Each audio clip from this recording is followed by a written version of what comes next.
Hello everyone. Before we start, make sure to like and subscribe to the channel and leave a comment with where you're from and what time you're watching. That way, YouTube will keep showing you stories just like this one. Now, let's begin. I never believed those stories about haunted places until the night I stepped into the Kettlebrook textile factory. It had been abandoned for nearly 40 years. Locals said the place shut down overnight after a fire in the lower levels killed a dozen workers. No one ever explained why their bodies were never recovered, or why no one rebuilt. The whole town just pretended the factory didn't exist anymore. But I couldn't resist it. I'm a photographer. I live for decay, forgotten structures, peeling walls, and rusted beauty. I thought this place would be a gold mine. So one cloudy October afternoon, I drove out to the edge of town, through a dirt path that barely qualified as a road, and found myself staring at the crumbling building. It was massive, 5 stories, red brick faded to brown, a hollow shell of what it once was. I climbed the fence and stepped into the factory through a rusted service door half hanging off its hinges. The air inside didn't smell like dust. It smelled warm, like someone had just turned the boilers off. My footsteps echoed in the silence, but occasionally I'd hear something else. A breath, a shuffle, the sound of cloth dragging across the floor. I took pictures, old machinery covered in grime, a control room with rusted panels, a staircase that led nowhere. Then I heard the creaking. It came from the far end of the main floor, down where the looms used to run. I followed it like a fool, stepping carefully through fallen beams and shattered glass. That's when I saw the first one, a mannequin. It stood by a pillar, dressed in an old worker's uniform. I didn't think much of it. Maybe someone dragged it in for a prank, until I saw the next one, and the next. A dozen mannequins, all wearing scorched uniforms, some with cracked porcelain faces, all staring toward the far wall. I don't know why I followed their gaze, but I did, and found a staircase that descended into the dark, exactly where the fire had started. I stood at the top of the steps, staring down into the void. My camera battery died in that instant, just flatlined. Then I heard it, a loud, metallic groan from the machinery that hadn't worked in 40 years, and a whisper that came from deep in the floor below. We never stopped working. The fire never ended. You shouldn't be here. The mannequins, they turned. All of them, and one had moved halfway across the room. I bolted. I didn't even try to be quiet. My boots slipped on the dirt-caked concrete as I sprinted back toward the entrance. But the rusted door I came through, it wasn't there anymore. I swear, I walked through that exact hallway, but now it was a wall of bricks, a smooth surface like no doorway had ever existed there. I backed away, breath shallow, pulse loud in my ears. Then I heard the looms, clack, clack, clack, the sound of machines weaving thread, sharp and steady, coming from below. Then I saw the smoke creeping up the staircase, thick, black, and full of shapes that didn't move quite right. My eyes started to sting. I couldn't breathe, but something deeper told me, don't go unconscious here, not in this place. I pushed open a side door to what looked like an old manager's office. The walls were covered in peeling time cards and burn marks. I slammed the door behind me and looked for anything, a window, a vent, a hole. Instead, I found a journal. It was buried under ash on the floor, the edges charred, but still legible. The entries stopped abruptly in 1984. They say the factory caught fire, but I think it was alive. It doesn't want to shut down. Every night I hear the looms running, even when no one's here. I tried to quit. It wouldn't let me leave. It just needs more workers. Then the last line was scrawled over and over again. The fire isn't burning the factory. The factory is burning the fire. Behind me, the doorknob turned, not fast, not like someone breaking in. It turned slow, deliberate, the way someone might if they knew you were trapped and wanted you to know it too. I had no choice. I grabbed a rusted metal pipe from the floor and smashed the office window. Glass and ash exploded out, and I leapt through, landed hard, rolled across the concrete, my arms bleeding, my leg twisted, but I got up and I ran. I don't remember the next part, just woods, headlights, and someone screaming. I think it was me. A ranger found me wandering the road an hour later, barely able to speak. They never found the factory. They found a foundation. Ruins. Blackened bricks buried under years of dirt. But no building, no mannequins, no machinery. But I saw it. And I still smell it sometimes. Burnt fabric and hot oil. When I wake up in the middle of the night. Heart racing, ears ringing like the looms just turned on again. I haven't touched a camera since, and I've never gone back. But something tells me the factory isn't finished. It still needs workers. People in town never talked about the old hospital on Briar Ridge. It sat rotting just outside the tree line, 3 stories of broken windows and collapsed ceilings, like a skeleton half sunk in the weeds. When I was a kid, my uncle used to warn me, that place isn't empty. It's just forgotten. And forgotten things don't like being remembered. I didn't believe him. I wish I had. I'm a photographer. A good one, I think. My thing is abandoned places, industrial ruins, boarded-up churches, hollowed-out schools.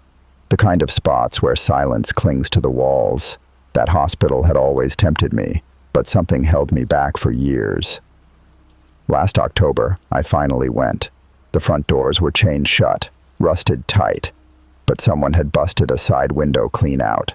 The glass had been swept aside, a footprint in the dust. Recent. I climbed in. Inside, the air was heavier than I expected. The kind of thick you feel in your lungs, mold and iron and something faintly sweet. The foyer had collapsed in parts, letting shafts of gray light pour through. Vines curled around gurneys, hallways stretched into darkness, and there was something else. Music. Faint, maybe 2 floors up. A soft lullaby, warped and scratchy like it was coming from a turntable underwater. I froze. That wasn't possible. No electricity, no working machines. This place hadn't had power since 1994. I took out my camera and started filming anyway. That's the job. Document, even if your hands shake doing it. I followed the music. 2nd floor, the pediatric wing. Door after door of decaying cribs, peeling murals of bunnies and smiling suns. The kind of place that should have felt warm once. Now it was just sad and wrong. Room 217 still had toys on the floor.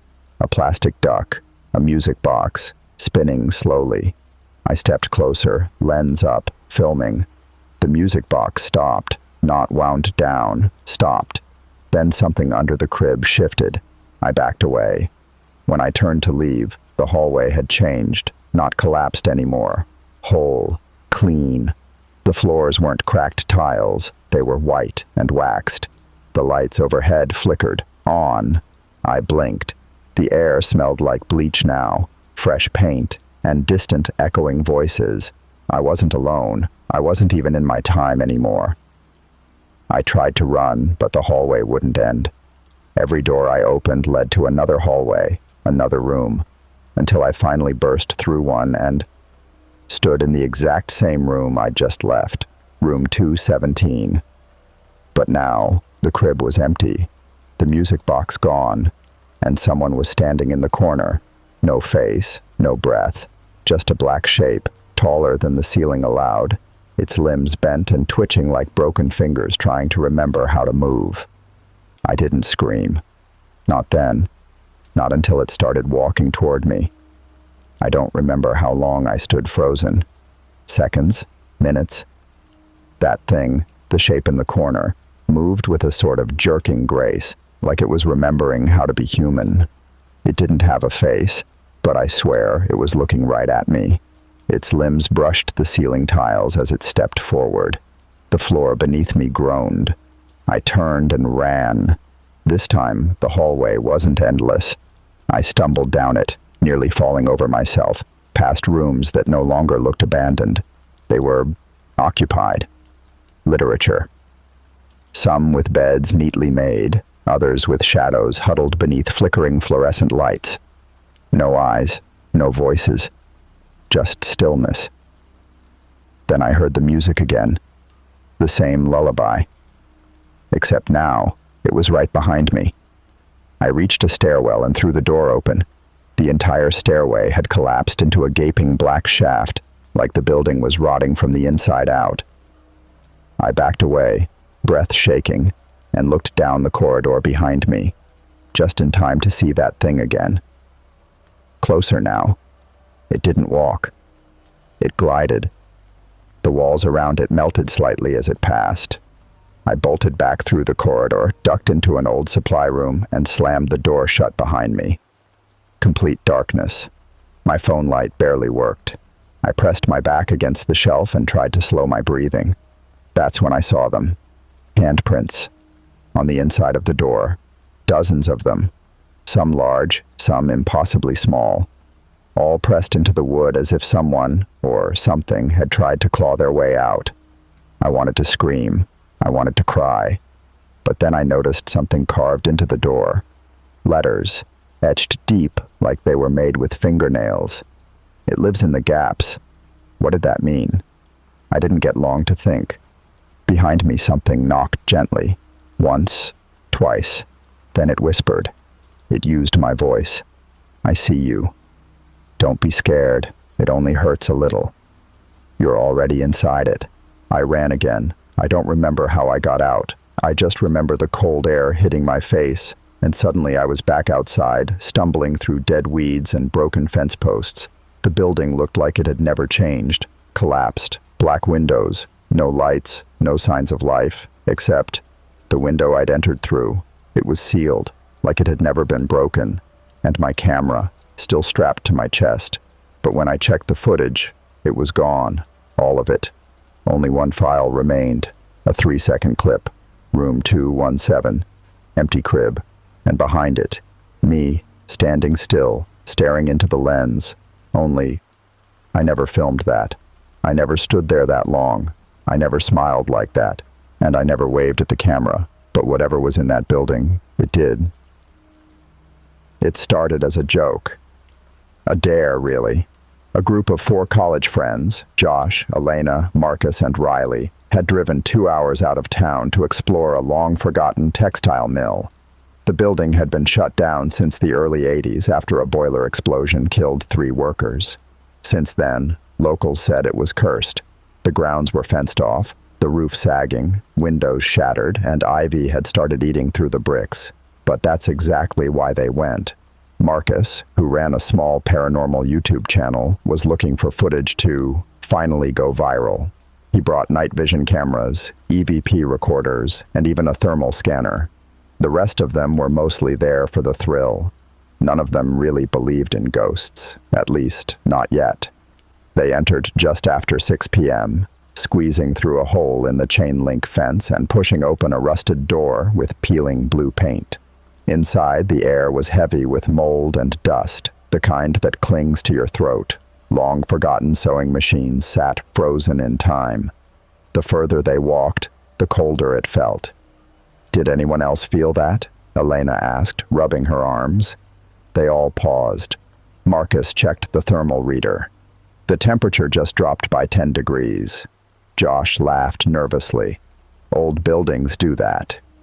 They pressed deeper into the building, stepping over collapsed beams and broken glass. Then they found a stairwell, leading down. Marcus insisted they check it out. The basement was pitch black, and the flashlight beams seemed to die before reaching the corners. As they moved in single file, a low hum began, so low it felt more like a vibration in their bones than a sound. Elena turned suddenly, certain she heard whispering behind them, but no one was there. They entered what appeared to be an old break room. The table was still set with moldy dishes. A chair was tipped over, and on the wall, written in charcoal or something darker, were the words, "We never left." Elena gasped. Riley backed away. "Marcus, is this a prank? Did you do this?" But Marcus was shaking his head. Number, I swear. Just then, the door they entered through slammed shut. Hard, they were no longer alone. The slamming door sent panic through the group. Elena screamed, and Riley immediately lunged for the handle, yanking and pulling. It didn't budge. Josh backed away toward the center of the basement, heart pounding. "This has to be a prank," he muttered. "Marcus, tell me this is some dumb setup for your channel." But Marcus looked pale. "I swear to God, this wasn't me." He aimed his camera at the writing on the wall again. "This wasn't here when I scoped the place out last week." "What do you mean, scoped it out?" Riley asked. "I came here to plan the shoot," Marcus said, still filming. "I went into this room. The walls were empty." The low hum returned. Only this time it grew louder, more deliberate, almost like chanting. It wasn't coming from one direction. It surrounded them. A droning sound just beneath the threshold of understanding. And then the lights flickered on, only for a moment, maybe 2 seconds. But in that flash, they all saw it. A figure standing in the far corner of the room. Tall, wrong somehow. Like its limbs were too long for its body, its face wrapped in layers of dirty fabric. And just as quickly as the light had come, it vanished, plunging them back into darkness. Marcus dropped the camera. The sound of plastic and metal hitting concrete echoed loud and sharp. Then silence. "Everyone, stay together," Josh said, breathless. "We find another way out." The group moved out of the break room into the narrow hallway. The air grew thicker the farther they walked. It stank of oil, rot, and something else. Something metallic. At the end of the hall, they found a doorway, half blocked by debris. Elena squeezed through first, then turned to help the others. The room beyond looked like an office. Dust-covered papers scattered everywhere, rusted file cabinets knocked over, and a cracked photograph of the mill's original crew nailed crookedly to the wall. That's when Riley stopped. "Do you hear that?" They all froze. It was breathing. Heavy, rasping breaths, labored and inhuman, just on the other side of the cabinet. Before anyone could react, the cabinet was shoved hard from behind, crashing forward into Riley's legs and sending her sprawling.